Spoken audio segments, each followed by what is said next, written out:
Hello friends, Jai Hind. Welcome back again.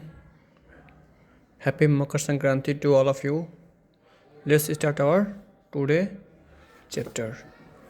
आज हम लोग चैप्टर 2 सेट 2 सॉल्व करेंगे. If I am your brother you will be my. बोला यदि मैं आपका भाई हूँ तो आप मेरे होगे.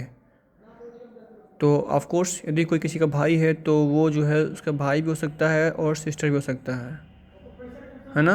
जो सामने वाला व्यक्ति होगा उसका वो मैं भाई हूँ, तो जो सामने वाले व्यक्ति को ब्रदर भी हो सकता है, सिस्टर भी हो सकता है. इसलिए इसका आंसर होगा more than one of the above. I will call you up at night the time में बी. मैं आपको लगभग मध्य रात्रि में बुलाऊंगा, तो उस समय टाइम क्या होगा 11 PM. A person with a long experience of any occupation. एक व्यक्ति जिसको किसी भी व्यवसाय का लंबा अनुभव है उसको बोलेंगे veteran. Select the most appropriate antonym of the word mobile from the given sentence. Sentence जो दिया हुआ है इसमें हमें मोबाइल का एंटोनिम बताना है. The strange TV reporter standing over there covers all the funny and interesting things happening inside the town. तो यहाँ पे क्या होगा standing. A sentence has been given with a blank to be filled with an appropriate word. Choose the correct alternative. When there are negative and toxic thoughts dash your mind, you can never think positively. Clouding मतलब कि जब आपका जो दिमाग है वो जो है और टॉक्सिक और निगेटिव, आपके माइंड में नेगेटिव थॉट्स भरे हुए हैं तो आप क्या होगा हमेशा आप पॉजिटिव नहीं सोच सकते. आप select the incorrectly spelled word. इसका बताना है कि इसमें से कौन सा जो है इनकरेक्टली स्पेल्ड वर्ड है, मिस वर्ड है, मतलब मिस्टेक वर्ड है. इसमें आपका क्या हो जाएगा स्लेज, क्योंकि यहाँ पे डी छूट गया है. Select the most appropriate synonym of the given word. इसमें हमें जो है सबसे जो उपयुक्त सिनोनिम इनके पर्यायवाची का उसको चुनना है इस वर्ड का, एक्सटेल्सन का. तो ये सबका हो जाएगा एक्सटेसे. नेक्स्ट है which comes earlier in a particular year. यानी किसी भी साल में कौन सबसे पहले आता है. तो ऑफकोर्स फरवरी आती है. हिंदी भाषा के उद्भव का सही अनुक्रम क्या है. तो पाली, प्राकृत, अपभ्रंश, हिंदी. संस्कृत से पहले पाली आया, फिर प्राकृत, फिर अपभ्रंश, फिर हिंदी. इनमें से कौन सा शब्द विदेशी है.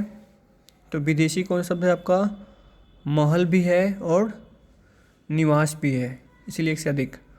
अव्यय को क्या कहा जाता है. अव्यय को कहा जाता है अविकारी शब्द. सर्वनाम के विभिन्न में से कौन सा नहीं है. तो प्रश्नवाचक है, संबंधवाचक है, लेकिन गुणवाचक नहीं है. इनमें से कौन सा शब्द है शुद्ध है. मोहन सुबह ही पटना चला गया. कर्मवाची में किस प्रकार की क्रिया का प्रयोग होता है. सकर्मक क्रिया का. इनमें से कौन सा शब्द जो है कमल का पर्यायवाची नहीं है. तो रसाल नहीं है. हर रोज में कौन सा समास है. अव्ययी भाव. राजन द्वारा किताब पढ़ी जाती है. इस वाक्य में अच्छे कौन सा प्रकार है कर्मवाची, क्योंकि राजन द्वारा किताब पढ़ी जाती है तो कर्मवाची. ठीक है, किताब पढ़ी जाती है, इस पर किताब पे जोड़ दिया हुआ है. हम ताजमहल देखने जाएंगे. इस वाक्य में हम सर्वनाम में कौन सा प्रकार है पुरुषवाचक. व्यष्टि का विलोम शब्द क्या होगा समष्टि. दीर्घ बाहु में कौन सा समास है बहुब्रीहि समास है. घोड़ों का घर कितनी दूर लोकोक्ति का सही अर्थ क्या है. कर्मठ व्यक्ति के लिए सफलता सरल होती है. हिंदी में अल्प प्राण वर्णों की संख्या कितनी होती है. तो 19. अल्प प्राण का मतलब होता है कि ऐसे वर्ण जिनका हम लोग जो है कम, उनको मतलब हमें बोलने में कम सांस निकालने पड़ते हैं. जैसे अ, क, ग. जैसे आ, बड़ी, सब क्या है ये बड़ी हुई मतलब महाप्राण है और ये सब जो है अल्प प्राण है. तैरने की इच्छा के लिए इनमें से कौन सा उपयुक्त शब्द है तितिर्षा. इनमें से तत्सम शब्द कौन सा है मनुष्य. घास फूस में द्वंद्व समास, क्योंकि बीच में क्या है इसको हम लोग बीच में हाइफन आएगा. ठीक है, तो द्वंद्व समास होगा. फिर यहाँ पे पैसेज दिया हुआ है. इस पैसेज में से ही हमें क्वेश्चन का जो है आंसर देना है. सफल व्यक्ति किसे कहा गया है. सफल व्यक्ति उसे कहा गया जो उपयुक्त चुनाव करे, जो उपयुक्त चुनाव करना जानता है. कौन सा चुनाव हमारे वश में है. तो वो है अच्छी बुरी संगति का.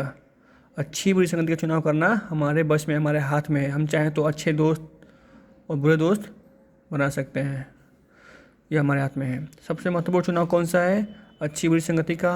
मनुष्य का चित्त किसकी ओर जल्दी आकर्षित होता है. तो बुराइयों की ओर. किसका चुनाव मानव के बस में नहीं है. तो जन्म मृत्यु का, माता पिता का, देश काल का, एक से अधिक।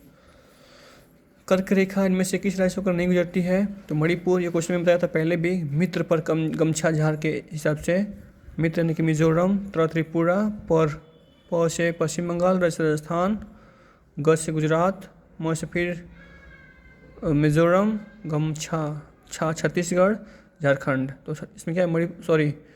मिजोरम था ना, हाँ मिजोरम, और फिर एक तो आपका मेघालय, मणिपुर नहीं है। निम्नलिखित में से कौन पहाड़ी अरुणाचल प्रदेश में है? तो गिरी पहाड़ी है, मिसमी पहाड़ी, उनमें से एक से अधिक।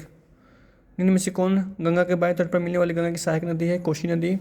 मयूराक्षी परियोजना किस राज्य में स्थित है? झारखंड में है। कामेत चोटी से संबंधित सही तथ्य कौन सा है? हिमालय की हिमालय श्रेणी में। निम्नलिखित में से कौन सा शहर समूह पूरी तरह से गंगा नदी किनारे के शहरों का समूह है? तो वह है वाराणसी, पटना, बिजनौर, बलिया। ये जो चारों शहर हैं वो गंगा नदी के तट पर बसे हुए हैं। गोकाक जलप्रपात से संबंधित क्षेत्र का चयन करिए। यह जो है कर्नाटक राज्य में है और घाट प्रभा नदी पर है। उपयुक्त में से एक से अधिक। स्वतंत्र भारत की पहली बहुउद्देशीय परियोजना कौन सी है? दामोदर घाटी परियोजना, जो आपकी पश्चिम बंगाल में है। बिहार के किस भाग में टर्शरी चट्टानों की उपस्थिति है? उत्तर पश्चिम में। यूरोप और भारत के बीच समुद्री मार्ग खोजने के लिए चलने वाले कोलंबस किस देश का था? स्पेन का था।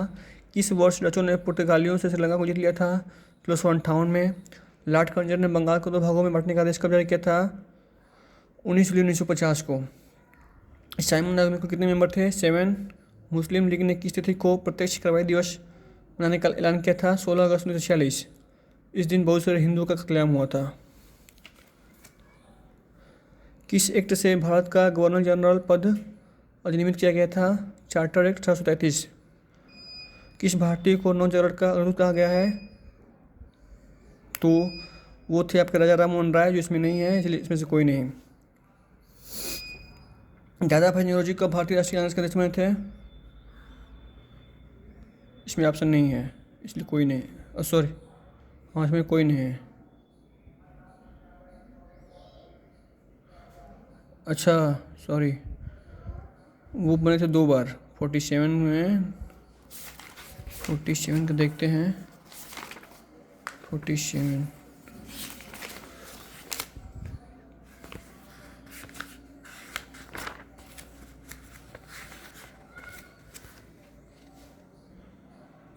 3 बार बने हैं।